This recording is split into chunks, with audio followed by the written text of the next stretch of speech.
Փողոցները, ասֆալտների վիճակը։ Գույքը հարկը վճարում ենք, բայց փողոցների վիճակը տեսնում եք, մեքենաները անընդհատ քշում ես վնասելով, բայց գույքը հարկը վճարում ենք։ Ինչու է սա դարձել համակարգային խնդիր Երևանում։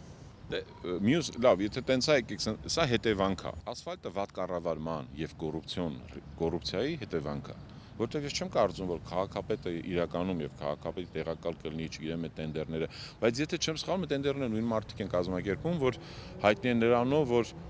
կարծեմ կինը թե ամուսինը եղել է տենդերների վարչության պետը, ամուսինը հաղթել է ժոնգթոնգների թե դա։ Այսինքն եւ դրանից հետո չգիտեմ, քերական հետ պատասխանատվություն եղավ, գործ հարուցվեց, այդ մարդիկ դատապարտվեցին։ Այսինքն, երբ որ հետևանքներ չի լինում,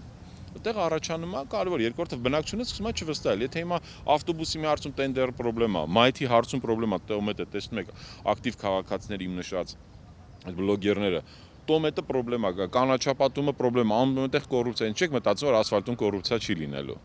Բայց էլի դուք տեսակ բոլոր արդարացրեցին, բայց որևէ մեկը չեղան որևէ հետաքննություն, որևէ նախաքննության չասավ, դատաքննության չասավ, որ իմանանք, որ ինչ որ մի օր մեկին ցույց են տալի, մատ հենց թեթև քաղաքական հարց է լինում, վազելով գնում են, ասում են, չգիտեմ, հյուսիսային, ես իմ տերևաթափ վռած ցույց են տալի հայլուրով, բան չճշտված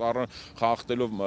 անմեղության կանխավարկածը, բայց ասֆալտ ամենակարևոր հարցն է, չէ՞, հիմա համար բնակիչների համար։ Իմ համար դա ամենակարևոր հարցը չէ, որտեղ ընդամենը մեկ ամսում այդ հարցը կարելի է լուծել։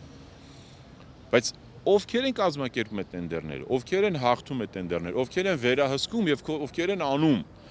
Այդ դա է ամենակարևորը, բայց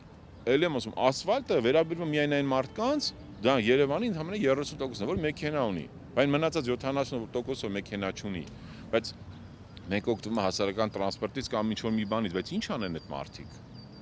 Այդ մարդիկ իսկ իմացած այդ օդի աղտոտվածության հարցը շատ ավելի կարևոր է քաղաքի համար, հասկանում եք, որտեվ մենք գնալով ընդհանրապես հատկապես փոքր կենտրոնները պետք է անենց անենք փագենք, մեքենաների համար քչացնենք, մուտքը որ օդը մաքրվի եւ այլն, որ էլի դառնա մրցակցային քաղաք։ Ես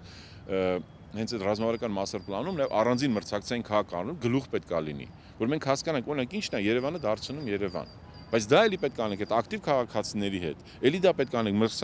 մասնակցային կառավարման դեպքում, որ երևանցիների հետ խոսանք, օրինակ առանձին երիտասարդությանը պիտի լսենք։ Մենք հիմա երիտասարդության ձայնը Երևան բացարձակապես չի լսվում։ Հիմա դուք տեսել եք ընտրություններ լինելու, սաղ կուսակցները առաջին հերթին փորձում են երիտասարդության հետ աշխատել։ Առաջներում դա չէր նկատվում։ Բայց հիմա սկսել են, որտեղ հասկացել են, որ ապագան երիտասարդությանն է, իրանք ավելի ակտիվ են լինելու։ Բայց երիտասարդությունը չգիտես, հիմա երիտասարդությունը պուրակ, այգի, թե ինքը ուզում է հասարակական տարածք, թե ուզում է մոլ լինի, թե ուզում է գրադարան լինի, թե ժամանցի վայր լինի։ Բայց այդ մարդկանց հետ որևէ մեկը չի խոսում, ինչ որ մեկը տենդերը հայտարարում, ինչ որ մեկը հաղթում է ու ունենում ենք այն ինչ որ ունենում ենք։